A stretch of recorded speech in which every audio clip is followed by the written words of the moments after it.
So if you follow the channel, you've probably seen this trailer in the background of some of my videos. It used to have a piece of plywood up front and some aluminum diamond plate, some really thin aluminum diamond plate on the sides, and then some rotten plywood down on the bottom here. I kind of cleaned it up a little bit just to see what I was looking at, see what this trailer was made out of, made from, how it was made. I have looked underneath the trailer. It has a 3,500 pound axle underneath it, so it's got a decent weight of an axle underneath it. The tires are rated at 2,000 pounds a piece. I might need to get better tires for this. They're only double 2-ply tires, but the framework and everything for this trailer looks to be something I can use. I have no real use for the trailer this size. I have a big car hauler trailer if I need to haul something that's big that won't fit in the bed of my truck. So I'm gonna get into tearing this apart, fix a couple things, salvage a couple parts I'm not gonna use on this trailer that I could use later, and see if we can use it for something productive around here other than yard art.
This was obviously built in somebody's garage.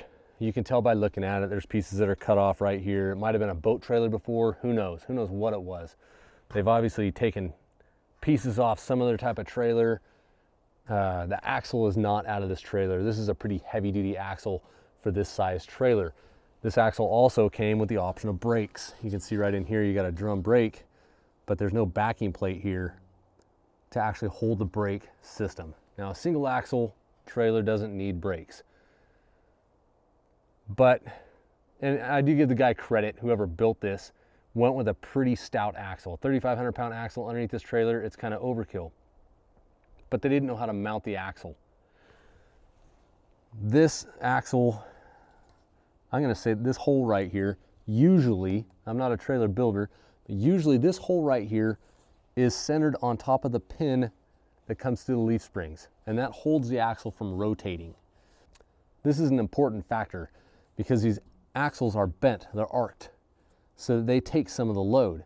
As you load that axle up, it flattens out because the tires want to push out or kind of tilt out, tilt in at the top, out at the bottom. But it's not mounted correctly. I think it used to, maybe it used to have a weld here, but it's not welded to this bracket here. Now let's go look at the other side.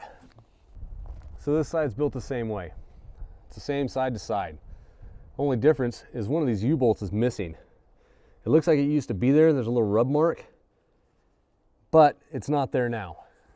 Either they didn't follow torque specifications. Well, I know they didn't follow torque specifications because they either under-tightened the bolts to the U-bolt and it came loose and fell off, or they over-tightened them and it broke and fell off. This is a problem. It does have a pin down here in the bottom of the leaf spring that holds this bracket in place, so it's not gonna slide back and forth too much, but it does leave all the strength in the one side, the one U-bolt.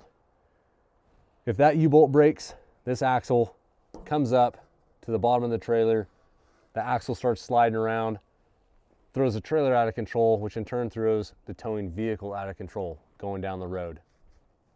Going down a side street 20 miles an hour, you can probably stop safely. Going down the freeway at 65, if you're in California, 55. Going down the freeway at a substantial speed, you could have a very tragic accident with this. And unfortunately, people that are building these trailers aren't thinking things through. They're not researching a little bit about how to build a trailer safely. I don't know what to say about it other than blame the people that are butchering stuff out for there being more regulations and more laws to keep you from building something safe. I'm not even going to get into the welds that held the deck to this frame. There's only 3 welds per side, and they weren't very strong. I didn't even try to grind all the way through them. I wanted to leave just a little bit of the weld there so I could hit it with a sledgehammer after I had it stacked up, you know, blocked up nice and safe. I wanted to be able to hit it with a sledgehammer in each corner to break the welds, but the welds were so weak, I got about 2/3, maybe 3/4 of the way through them, and they just cracked out, and that's why this side fell when I cut through this last weld over here. It kind of took me by surprise. I'm gonna get that toolbox off of there and do some cutting and chopping to this frame and see if I can make this work for what I want it for.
So the idea behind this build is to make it easier for me to get some of the standing dead pine trees out from the back part of my property.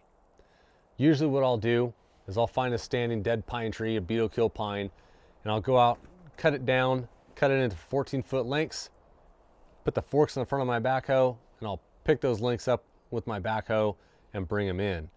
The problem with that, when you're dealing with the back part of my property, which is really dense, if you're gonna cut a 14-foot length, you've gotta have a 15 to 16-foot path to get that log through. You can't just, I don't like to drag them through the dirt. You get a lot of dirt in the bark, and you run it through your mill. That dirt and the rocks, they dull your blade out pretty quick. So with this, I should be able to drop the tree, limb it up, cut off the top. If it gets down to about, I don't know, 10-inch diameter, cut that off. Have 35, 40-foot tree trunk. Maybe put this trailer a third of the way up that tree trunk, hopefully on the small end. Pick the bigger end, the stump end, up with the backhoe.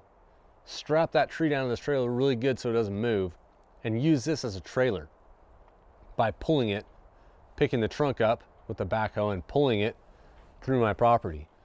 This is about 7 feet wide.